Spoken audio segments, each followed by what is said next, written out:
Selamat malam, teman cerita. Di saat dunia mulai terlelap, ada kisah yang ingin kami bagikan. Kisah yang mungkin tak pernah kau duga, namun menyimpan pelajaran dan makna. Di sebuah desa kecil di lereng Gunung Merapi, tinggal seorang pria bernama Arya Pradipta, seorang pemilik usaha warung internet dan layanan TV kabel. Meskipun hanya lulusan SMP, Arya adalah pria cerdas yang gemar menonton film, belajar dari berbagai cerita yang ia lihat di layar. Ia hidup bahagia bersama istrinya, Lestari, serta dua anak perempuan mereka, Aulia, 17, dan Zahra, 10. Desa mereka tenang, jauh dari kebisingan kota, tetapi semuanya berubah ketika seorang pemuda dari keluarga terpandang di kota, Dion Wibisana, datang ke desa untuk menghabiskan liburan. Dion adalah putra dari Kapolda Jawa Tengah, Brigjen Polisi Rahayu Wibisana, seorang wanita tegas yang dikenal tidak mentoleransi kejahatan dalam bentuk apapun. Pada suatu sore, Aulia menghadiri perkemahan sekolah di lereng gunung. Di sana, ia bertemu dengan Dion yang dengan cepat menunjukkan ketertarikan padanya. Namun, Aulia tidak nyaman dengan sikap Dion yang terkesan agresif. Malamnya, Dion diam-diam merekam video Aulia saat ia berganti pakaian di dalam tenda.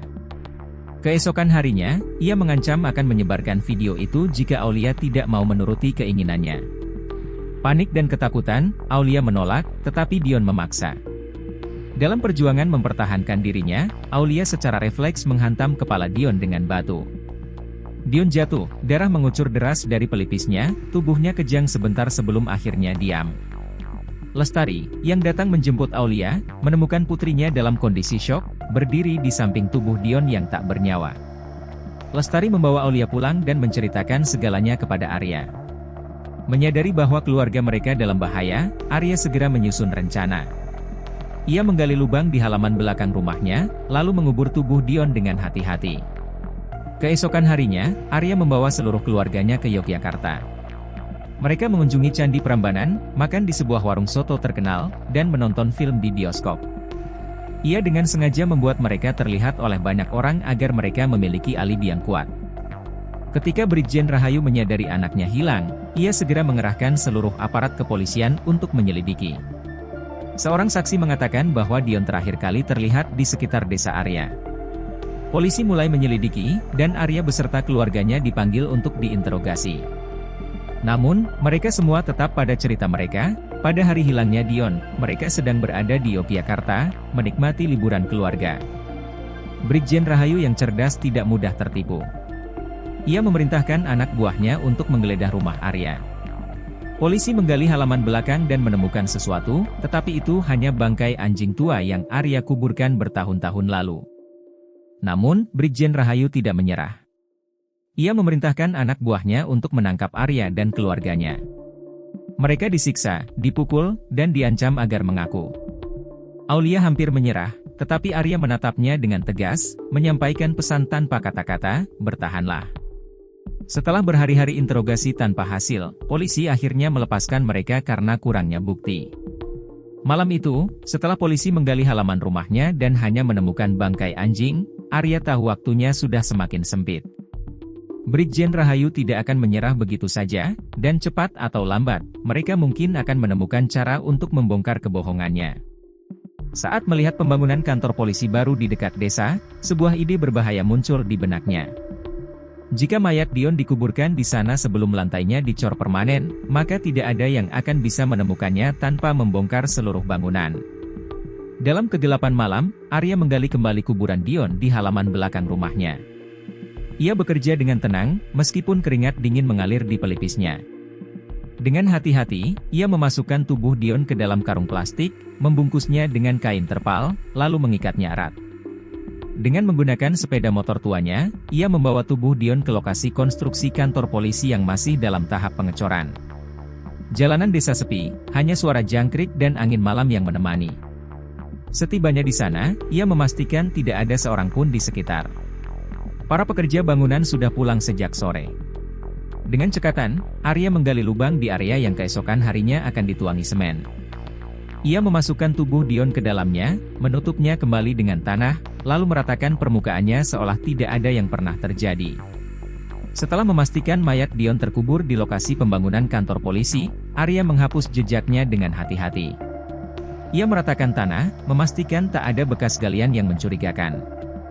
Namun, saat ia hendak kembali ke motornya, perasaan tak nyaman mulai merayapi pikirannya. Di sudut gelap, di belakang tumpukan semen dan kayu, Arya merasakan sepasang mata mengawasinya. Ia membalikkan badan, tetapi yang terlihat hanya bayangan panjang dari lampu jalan yang redup. Jantungnya berdetak lebih cepat. Ia cepat-cepat naik ke motornya dan meninggalkan lokasi. Namun, di balik gelapnya malam, seorang pria tua dengan jaket kusam berdiri diam, mengamati kepergian Arya dengan mata penuh rasa ingin tahu. Keesokan harinya, saat para pekerja datang dan mulai menuangkan adukan semen, Arya berdiri di kejauhan, mengamati dengan tenang. Ia tahu, rahasianya kini terkubur di tempat yang paling tak terduga, di bawah lantai kantor polisi yang akan menjadi tempat penyelidikan kasus ini sendiri. Sekarang, yang tersisa hanyalah bertahan dan menjaga agar keluarganya tetap dalam alibi yang sudah ia susun dengan rapi. Beberapa minggu kemudian, Brigjen Rahayu mulai menyerah. Ia sadar bahwa jikapun Dion sudah mati, mayatnya tidak akan pernah ditemukan. Di malam yang sunyi, Arya mendatangi kantor polisi yang baru saja selesai direnovasi. Di bawah lantai kantor itulah ia mengubur mayat Dion saat pembangunan berlangsung. Ia tersenyum tipis, tidak ada yang akan bisa menemukan tubuh itu tanpa menghancurkan seluruh bangunan. Dengan hati yang berat tetapi puas, Arya berjalan pulang, meninggalkan bayangan gelap di belakangnya, sebuah rahasia yang akan ia bawa sampai mati. Setahun berlalu sejak hilangnya Dion. Kehidupan di desa Arya perlahan kembali normal, meski bayangan kejadian itu masih menghantui keluarganya. Polisi telah menutup kasus sebagai orang hilang, tetapi Brigjen Rahayu tidak pernah benar-benar menyerah. Di suatu malam yang sunyi, ketika hujan turun dengan derasnya, telepon rumah Arya berdering.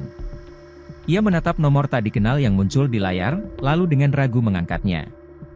"Halo, Arya." Suara di seberang begitu dingin dan tegas. Arya langsung mengenalinya. "Itu Brigjen Rahayu. Kita sama-sama tahu apa yang terjadi pada Dion. Aku hanya ingin tahu di mana anakku." Arya menggenggam gagang telepon lebih erat. "Saya tidak tahu apa yang ibu maksud," jawabnya datar. Hening sejenak, sebelum Brigjen Rahayu melanjutkan dengan nada yang lebih menekan. "Aku tidak akan pernah berhenti mencari dia, Arya. Kau bisa bersembunyi di balik kebohonganmu, tapi ingat ini, setiap tahun aku akan meneleponmu. Sampai kau akhirnya mengaku." Telepon terputus. Arya menatap layar dengan tangan gemetar. Ia tahu, Brigjen Rahayu adalah tipe orang yang tidak akan pernah melupakan dendamnya. Setahun berlalu. Seperti janji yang diucapkannya, Brigjen Rahayu kembali menelepon Arya. "Sudah setahun, Arya. Belum waktunya kau ingin bicara?" Arya tetap bungkam, berusaha bersikap seperti biasa, tetapi tekanan itu terus membebaninya. 2 tahun berlalu. "Kau masih bisa menahan ini, Arya? Aku bisa menunggumu seumur hidup." 3 tahun. "Hidupmu baik-baik saja, ya? Bagaimana dengan anak-anakmu? Aku harap mereka tidak harus menanggung dosa yang kau sembunyikan." 5 tahun. "Kau tahu, Arya, aku tidak akan pernah berhenti. Kau bisa berpura-pura tidak tahu, tapi suatu hari nanti, entah kapan, entah bagaimana, aku akan menemukan jawabannya." Setiap tahun, panggilan itu datang. Setiap tahun, suara dingin Brigjen Rahayu menghantui pikirannya. Arya tetap bertahan. Rahasianya tetap terkubur di bawah kantor polisi, tapi ada satu hal yang ia sadari. Bahkan ketika mayat Dion tak pernah ditemukan, rasa bersalah itu tak akan pernah benar-benar hilang. Pagi yang cerah, pria tua itu muncul di warung internetnya. Ia adalah Pak Sakri, seorang pemulung yang sering berkeliaran di sekitar proyek pembangunan. Pak Sakri duduk di pojok, menyesap kopi yang dibelinya dari warung sebelah. Tatapannya menusuk, membuat Arya gelisah. "Arya." Suara serak itu memanggil. Arya berpura-pura tak mendengar, tetapi pria tua itu terus menatapnya. "Aku melihatmu malam itu, di lokasi pembangunan," lanjutnya dengan suara pelan namun jelas. Darah Arya berdesir. Tangannya yang sedang mengatur kabel hampir gemetar. Ia menatap Pak Sakri dengan waspada. "Apa maksud Bapak?" Arya berusaha tetap tenang. "Aku melihatmu menggali, membawa sesuatu dalam karung lalu menguburnya." Pak Sakri tersenyum samar. "Aku bukan orang bodoh, Arya. Aku tahu itu bukan sekadar sampah. Arya mencoba membaca ekspresi pria tua itu. Apakah ia ingin memerasnya? Atau sekadar mengungkap kebenaran? Pak Sakri mengaduk kopinya perlahan, lalu berkata, "Jangan khawatir. Aku tak akan bilang siapa-siapa, asal kita bisa bicara." Arya tahu ini bukan sekadar percakapan biasa. Taruhannya terlalu besar. Dengan napas berat, ia duduk di depan pria tua itu dan berkata dengan suara rendah, "Apa yang Bapak inginkan?" Pak Sakri tersenyum, mengetahui ia kini memegang kartu penting dalam permainan ini.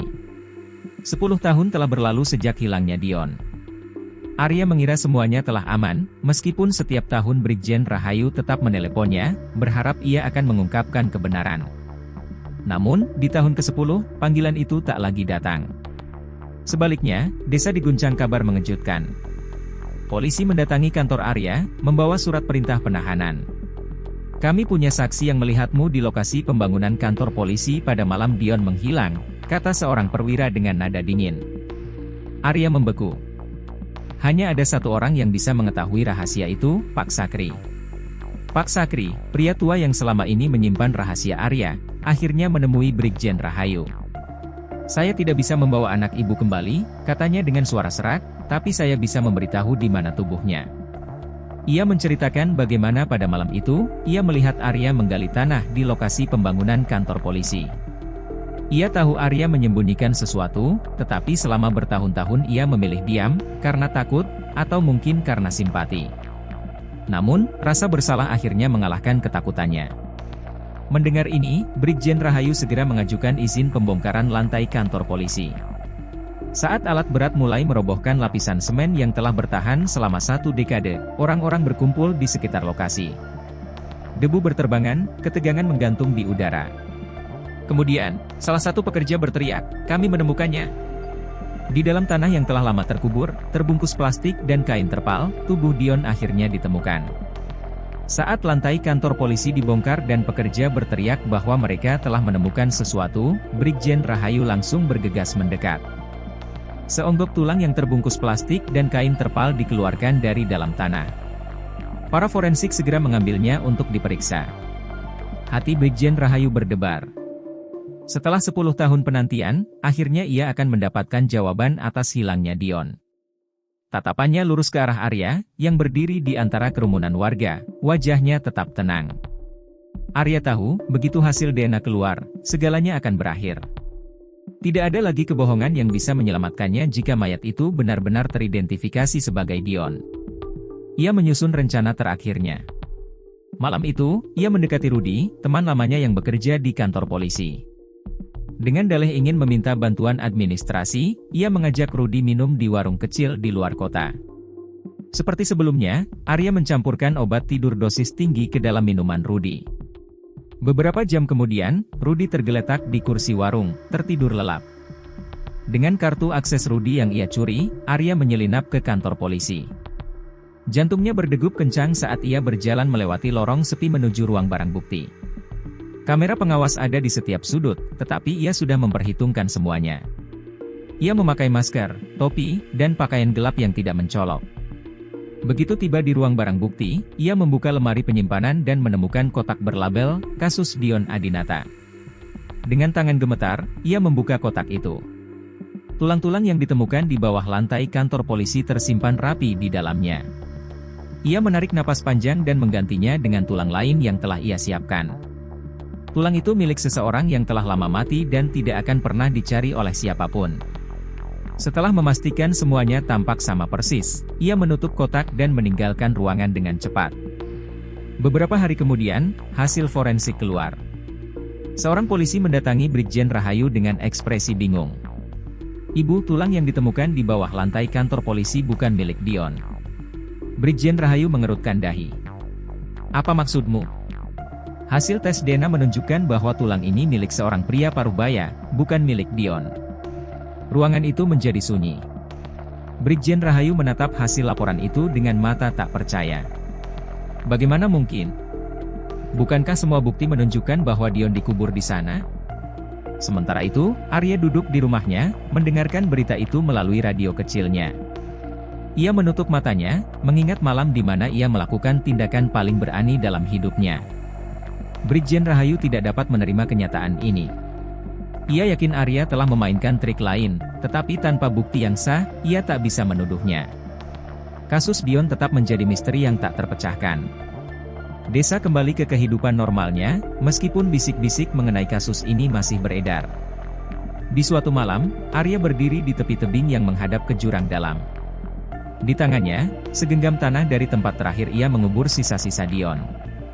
Angin malam bertiup kencang, membawa pergi rahasia yang akan ia bawa sampai mati. Terima kasih sudah mendengarkan cerita kami malam ini. Jangan lupa untuk like, komen, dan subscribe agar tidak ketinggalan kisah-kisah menarik berikutnya. Jika kamu punya cerita yang ingin dibagikan, tulis di kolom komentar atau kirimkan ke email kami. Sampai jumpa di cerita selanjutnya. Dan semoga malam ini menjadi malam yang indah untukmu. Selamat beristirahat.